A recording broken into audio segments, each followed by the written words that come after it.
Welcome to the Genius Factory. Enjoy the video. You start by preparing the TV and connection. Make sure the TV is on the same Wi-Fi network as your streaming source because cross-network access can block playback. Once connected, open the built-in web browser app and accept any updates. Those fixes reduce crashes.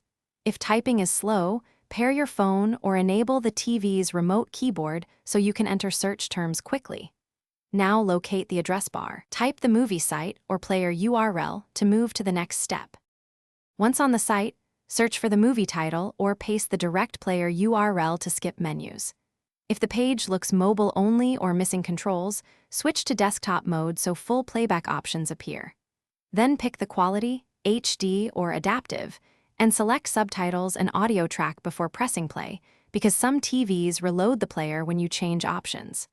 Make sure to accept cookie or DRM prompts. These often unlock encrypted video and prevent playback errors.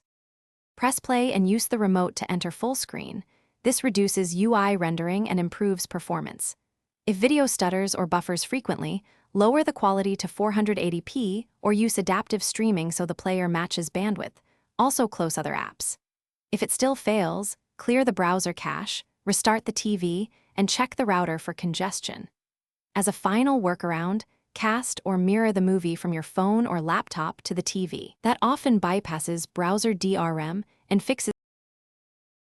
Thanks for watching. If you found this helpful, don't forget to like and subscribe.